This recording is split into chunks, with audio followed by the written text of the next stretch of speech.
Hello everyone, welcome to SSC scholars. So guys, air force XY group के लिए हम practice sets कर रहे थे और आज हम करने वाले हैं इंग्लिश का प्रैक्टिस सेट नंबर 50। सो कोशिश कीजिएगा ज़्यादा से ज़्यादा क्वेश्चंस अटैम्प्ट करने की एंड कमेंट बॉक्स में मुझे ज़रूर बताएगा कि आपका स्कोर कितना रहा। अगर आपको ये सेशन थोड़ा भी हेल्पफुल लगता है तो लाइक के साथ साथ एक शेयर ज़रूर कर दीजिएगा। And guys, practice set series के अंदर आज का सेट मिला के टोटल हमारे 50 सेट्स हो जाएंगे। सो अगर आपने अभी तक प्रिपरेशन स्टार्ट नहीं की सो मैं आपको रिकमेंड करूंगा, सबसे पहले आप चैप्टर वाइज कंप्लीट कोर्स की प्लेलिस्ट को कीजिए, उसके बाद प्रैक्टिस सेट की प्लेलिस्ट को 2 बार कीजिए। जब आप फर्स्ट टाइम करेंगे तो आपको ध्यान देना है कॉन्सेप्ट्स पर, एंड जब आप सेकेंड टाइम इस सीरीज को करेंगे तब आपको अपनी स्पीड को इंप्रूव करना है, स्पीड पर ध्यान देना है। ओके, चलिए स्टार्ट करते हैं आज के सेशन को।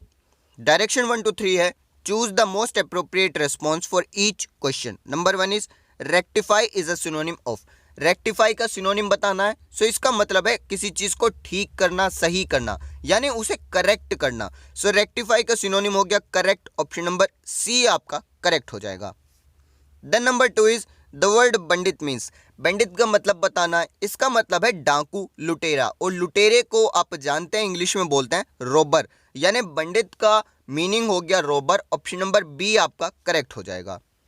Then number 3 is the word opposite in meaning to glossy is. Glossy का अपोजिट बताना है। सो सबसे पहले आपको इसका मतलब पता होना चाहिए। ग्लोसी का मतलब है शाइनी, यानी चमकदार।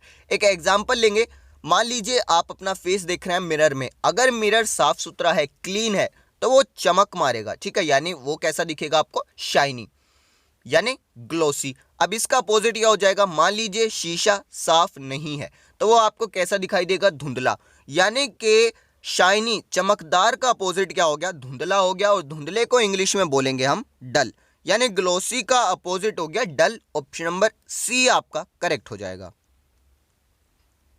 देन डायरेक्शन 4 to 5 है one word substitution. Number 4 is one who knows many languages, यानी एक ऐसा इंसान जो अनेक भाषाएं जानता है, अनेक भाषाएं जानने वाला इंसान, उसको बोलते हैं बहुभाषी हिंदी में।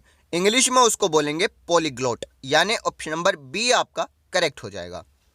Then number 5 is the study of the origin and history of words, यानी कि शब्दों की उत्पत्ति कहाँ से हुई, ओरिजिन क्या है और उनका इतिहास क्या है, उनकी हिस्ट्री क्या है, उसके बारे में पढ़ना, उसको हम बोलते हैं एटिमोलॉजी, यानी ऑप्शन नंबर बी आपका करेक्ट हो जाएगा। जैसे अभी हमने कुछ दिन पहले वर्ड पारमिड इजी का सीरीज किया था, प्लेलिस्ट कंप्लीट हमने बुक की थी, तो उसमें हमने क्या सीखा था कि वर्ड्स कैसे डेवलप हुए, कैसे उनकी उत्पत्ति हुई, ओरिजिन कहाँ से है, उनका इतिहास क्या है। तो ये सब जब हम पढ़ते हैं तो उस स्टडी को बोलते हैं हम etymology. Then number 6 is choose the correctly spelled word. Spelling test से क्वेश्चन है, यहां पर आपको correctly spelled word find out करना है, किस वर्ड की स्पेलिंग सही है। सो ये क्वेश्चन आपके लिए रहता है, आप मुझे इसका आंसर बताने वाले हैं। साथ ही साथ क्वेश्चन नंबर 7 में भी आपको correctly spelled word find out करना है, मिलियनेयर की स्पेलिंग बतानी है। सो वीडियो को पॉज कीजिए, क्वेश्चन नंबर 6 एंड 7 का आंसर कमेंट बॉक्स में लिख दीजिए। वीडियो के एंड में मैं आपको इनके आंसर्स बता दूंगा, जहां से आप चेक भी कर सकते हैं। आगे चलते हैं, नंबर 8 है the indirect speech of. Indirect speech बनानी है एंड सेंटेंस आपका है he said to me please be kind and help me. अब सेंटेंस में आपका आया प्लीज, यानी कि आपसे रिक्वेस्ट की जा रही है। सो सेंटेंस किस तरीके से बनेगा, जो आपका ये सेड टू है ये कन्वर्ट हो जाएगा रिक्वेस्टेड में। क्लियर, यानी सेंटेंस बनेगा ही रिक्वेस्टेड मी। अब यहां पर देखिए ऑप्शन नंबर ए गलत हो गया, क्योंकि यहां पर आया ही रिक्वेस्टेड टू मी, जबकि मैंने आपको बताया सेड टू की जगह क्या आएगा, रिक्वेस्टेड, तो यहां पर टू जो है नहीं आना चाहिए। इसके बाद ऑप्शन नंबर बी गलत इसलिए है क्योंकि इन्होंने सेड टू को कन्वर्ट कर दिया टोल्ड में। ऑप्शन नंबर सी अगर देखा जाए तो ऑप्शन नंबर सी हो सकता है, ऑप्शन नंबर डी हो सकता है। अब दोनों में देखिए डिफरेंस क्या है, डिफरेंस ये है सी में आपका आया है टू हेल्प हिम और डी में आपका आया है एंड हेल्प हिम। तो अगर आप अपने सेंटेंस को देखें, अगर आप अपनी रिपोर्टेड स्पीच को देखें तो वहां पर आया है be kind and help me. Clear, so आपको क्या करना है, जब आप इनडायरेक्ट बनाएंगे तो वहां पर भी आएगा बी काइंड एंड हेल्प मी। मैंने आपको बताया कि एक एक वर्ड की इंपॉर्टेंस है, उसको अपनी जगह पर और उसी फॉर्मेट में आपको रखना है। कोई भी नया वर्ड आप ऐड नहीं कर सकते, किसी भी वर्ड को आप छोड़ नहीं सकते। सो यहां पर आपका ऑप्शन नंबर डी करेक्ट हो जाएगा, इसीलिए क्योंकि यहां पर इन्होंने टू यूज किया है, इसलिए गलत हो गया। Then number 9 is what does the phrase draw the line mean? एक फ्रेज आपको दिया गया है ड्रॉ द लाइन, इसका मतलब बताना है। सो ड्रॉ द लाइन का मतलब है रेखा खींच देना, यानी कि एक लिमिट फिक्स कर देना। ठीक है, आपने रामायण के अंदर देखा होगा लक्ष्मण जी ने क्या किया था, लक्ष्मण रेखा खींच दी थी। ठीक है, एक लाइन ड्रॉ कर दी थी, यानी वो लिमिट थी सीता जी के लिए कि आपको इसे क्रॉस नहीं करना। सो यहां पर इसका सेम मतलब वही हो जाएगा, option number D, fix a limit, एक लिमिट निर्धारित कर देना, एक लिमिट फिक्स कर देना। देन डायरेक्शन 10 to 13 है sentence improvement. Number 10 is he throwed it out of the window. So कोशिश यहां पर यह की जा रही है सेंटेंस को पास्ट टेंस का बनाने की, यानी यहां पर वर्ब की सेकंड फॉर्म यूज करने की कोशिश की जा रही है। बट एक चीज ध्यान दीजिए, थ्रो की सेकंड फॉर्म होती है थ्रू। ठीक है, थ्रोड नहीं होता। सो यहां पर आ जाएगा option number A, through. He through it out of the window. Then number 11 is my group of 10th graders are well behaved.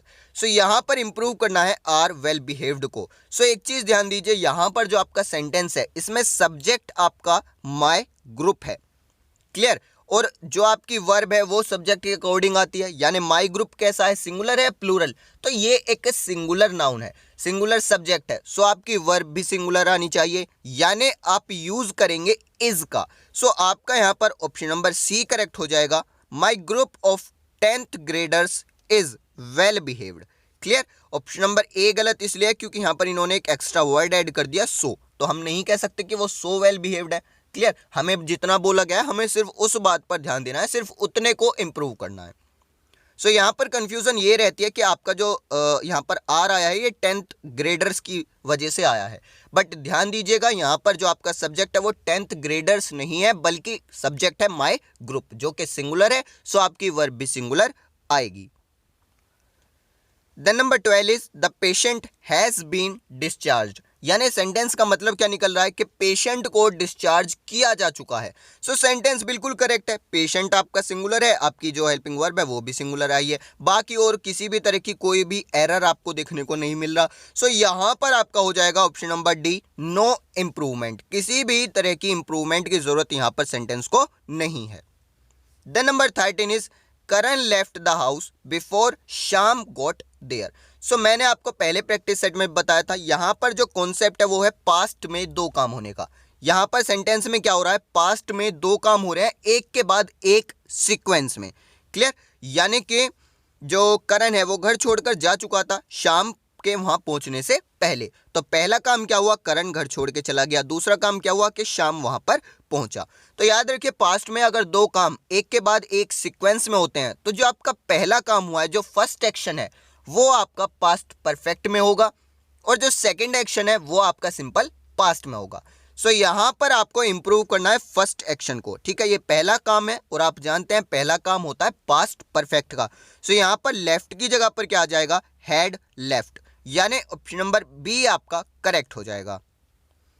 Then direction 14 to 15 है fillers. Number 14 is I haven't seen you dash a week.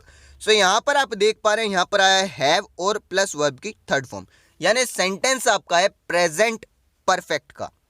Present perfect का sentence है तो आप जानते हैं इसके साथ में एक टाइम दिया जाता है। ठीक है, तो टाइम के लिए आपको दिया गया है अ वीक। अब ये जो टाइम दिया गया है इसके साथ में या तो यूज होगा फॉर या तो यूज होगा सिंस। अब आपको देखना ये है, देखिए जब आपको एक एग्जैक्ट पॉइंट ऑफ टाइम दिया जाए, ठीक है, तो वहां पर आता है सिंस, बट अगर आपको एक पीरियड दिया जाए तो वहां पर आता है फॉर। मैं क्या कहना चाह रहा हूं, अगर यहां पर देखे जैसे बोला गया है ए वीक, यानी एक हफ्ते से मैंने उसे नहीं देखा या मैंने तुम्हें नहीं देखा। क्लियर, तो एक हफ्ते से, अब ये जो एक हफ्ता है ये एक पीरियड है, आपको एग्जैक्ट पॉइंट ऑफ टाइम नहीं पता कि भाई कौन सा हफ्ता है ये। ठीक है, 1 जनवरी से लेकर जो है वो वाला हफ्ता है या 1 मार्च वाला हफ्ता है, कौन सा हफ्ता है आपको पर्टिकुलरली नहीं पता, बस आपको एक पीरियड दे दिया कि एक हफ्ते से। सो जब इस तरीके से आपको पीरियड मिले तो वहां पर आप यूज करते हैं फॉर का। अगर मैं बोलता कि मैंने तुम्हें 1 जनवरी से नहीं देखा या मैंने तुम्हें 25 फरवरी से नहीं देखा, तो वहां पर एक मैंने आपको एग्जैक्ट एक पॉइंट बता दिया कि इस डेट से या इस वीक से मैंने तुम्हें नहीं देखा। ठीक है, जैसे मैं बोलता हूँ कि मैंने तुम्हें 26 जनवरी से नहीं देखा, सो वहां पर आपको एक एग्जैक्टली एक पॉइंट मैंने आपको दिया है। क्लियर, सो वहां पर आप यूज करते हैं सिंस का, बट यहां पर क्योंकि पीरियड मिला है तो यहां पर यूज होगा फॉर। ऑप्शन नंबर सी आपका करेक्ट हो जाएगा। ये कुछ छोटे छोटे पॉइंट्स हैं, छोटे छोटे कॉन्सेप्ट्स हैं जो कि आपको काफी ज्यादा हेल्प करेंगे मार्क्स गेन करने में। Then number 15 is this is a dash story. Clear. So यहां पर आएगा आपका option number C, made up. This is a made up story, क्योंकि मेड अप स्टोरीज का मतलब है फॉल्स स्टोरी, जो कि बनाई गई हैं, झूठी कहानियां। सो यहां पर क्या हो जाएगा, this is a made up story. Option number C आपका करेक्ट हो जाएगा। देन डायरेक्शन 16 to 17 है active passive transformation. Number 16 is mister Mukherjee teaches us English. काफी इजी सेंटेंस है। सेंटेंस में टेंस क्या है आपकी, देखिए टीचेस यानी वर्ब की फर्स्ट फॉर्म प्लस ईएस यानी प्रेजेंट टेंस। अब जब आप पैसिव बनाएंगे तो वो भी आपका बनेगा किसमें, प्रेजेंट टेंस का। सो यहां पर आपका जो ऑब्जेक्ट है वो है यहां पर अस, तो इसको बनाएंगे सब्जेक्ट यानी वी। सो सेंटेंस आपका स्टार्ट होगा वी से। सो ए गलत हो गया। अब बचे आपके पास बी, सी एंड डी। इनको चेक करेंगे। देखिए बी में आया है वर, तो यानी पास्ट टेंस, गलत हो गया। ऑप्शन नंबर सी अगर देखें तो हैव टॉट, गलत हो गया। ऑप्शन नंबर डी अगर देखा जाए तो वी आर टॉट यानी प्रेजेंट। सो ये बिल्कुल करेक्ट होगा। ऑप्शन नंबर डी आपका यहाँ पर आंसर हो जाएगा। We are taught English by mister Mukherjee. Then number 17 is this book contains pictures. So pictures आपका ऑब्जेक्ट है, सब्जेक्ट बन जाएगा। इसके बाद देखिए आपका सेंटेंस जो है ये है सिंपल प्रेजेंट का, क्योंकि यहां पर आया वर्ब की first form plus S. Simple present का जो पैसिव बनाएंगे वो भी सिंपल प्रेजेंट का बनेगा, यानी बी ऑप्शन आपका गलत हो गया क्योंकि यहां पर वर्ब का यूज हुआ है। बचे आपके पास ए, सी एंड डी। अब तीनों में अंतर क्या है, तो देखिए यहां पर आया contained by, contained to, contained in. तो एक चीज याद रखिए, कंटेन्ड के साथ में आएगा इन, यानी ऑप्शन नंबर डी आपका करेक्ट हो जाएगा। Pictures are contained in this book. Clear. Then number 18 is give the plural form of the given word. Plural form बनानी है। वर्ड आपको दिया गया है रेडियस, तो रेडियस का प्लूरल हो जाएगा रेडियाई। ऑप्शन नंबर बी आपका करेक्ट हो जाएगा। अब ये जो क्वेश्चन मैंने यहाँ पर आपको प्लूरल बनाने के लिए लिया है, ये हो सकता है आपका सेंटेंस इंप्रूवमेंट में आ जाए, या फिर हो सकता है आपका एरर स्पॉटिंग में आ जाए। तो वहां पर गलती क्या होगी कि यहाँ पर रेडियस आपको दे दिया और जो आपकी वर्ब है वो प्लूरल दे दी। तो इस तरीके से आपको देखना है, रेडियस के साथ में सिंगुलर आएगी क्योंकि ये सिंगुलर है, रेडियाई के साथ में प्लूरल वर्ब आएगी क्योंकि ये प्लूरल है। क्लियर। इस तरीके से आप सेंटेंस को पढ़िए, इस तरीके से क्वेश्चंस को समझिए कि आप उससे रिलेटेड किसी भी तरीके का क्वेश्चन बना हो आप उसे सोल्व कर लें। देन डायरेक्शन 19 to 20 है error spotting. Number 19 is the reason for his failure is because he didn't study at all. So यहां पर आपका एरर है बी पार्ट में, और एरर क्या है देखिए मैं आपको कॉन्सेप्ट बताता हूं। अगर आपका सेंटेंस स्टार्ट होता है द रीजन या फिर द रीजन वाई से, तो आपको आगे चल के कंजक्शन दैट का यूज करना है। क्लियर। सो यहां पर बिकॉज नहीं आएगा, बिकॉज की जगह पर आएगा दैट। मैंने क्या बताया, द रीजन आए या फिर आए द रीजन वाई, तो इसके साथ में हमेशा कंजक्शन दैट का यूज होता है। सो बी पार्ट में एरर है, ऑप्शन नंबर बी आपका करेक्ट हो गया। Then number 20 is my brother along with his friends are going on a tour. काफी इजी है। देखिए यहां पर आपके दो सब्जेक्ट्स दिए गए हैं, एक है माई ब्रदर और एक है हिज फ्रेंड्स। सो कंफ्यूजन ये है कि ये जो आपकी हेल्पिंग वर्ब आने वाली है इसके बाद में, वो आपकी किस सब्जेक्ट के अकॉर्डिंग लगाई जाए। सो याद रखिए, अगर दो subjects with, along with, together with या एज वेल एज के साथ जुड़े हों तो इनके बाद आने वाली जो हेल्पिंग वर्ब है वो अकॉर्डिंग टू फर्स्ट सब्जेक्ट आएगी। यानी अगर आप यहाँ पर सेंटेंस को देखें तो यहाँ पर आपका फर्स्ट सब्जेक्ट है माई ब्रदर, यानी जो आपकी ये हेल्पिंग वर्ब आने वाली है ये आने वाली है माई ब्रदर के अकॉर्डिंग। सो माई ब्रदर क्या है, सिंगुलर, यानी आपकी हेल्पिंग वर्ब भी सिंगुलर आनी चाहिए। सो आर की जगह यहाँ पर आएगा इज। सी पार्ट में आपका एरर है, ऑप्शन नंबर सी आपका करेक्ट हो गया। सो ये था आपका आज का प्रैक्टिस सेट। आई होप सभी क्वेश्चंस आपको समझ आए होंगे। फिर भी अगर कोई डाउट बचता है then comment box is yours, आप मुझसे पूछ सकते हैं, मैं आपको रिप्लाई करने की पूरी कोशिश करूंगा। अब बात आती है आपके स्पेलिंग टेस्ट के क्वेश्चंस की। सो क्वेश्चन नंबर 6 का आंसर होगा ऑप्शन नंबर सी, फॉरवर्ड की स्पेलिंग वहां पर सही है। एंड 7 में भी आपका ऑप्शन नंबर सी करेक्ट हो जाएगा, मिलियनेयर की स्पेलिंग बतानी थी, सो ऑप्शन नंबर सी में करेक्ट स्पेलिंग दी गई है। सो आज के सेशन में इतना रखते हैं। Thank you.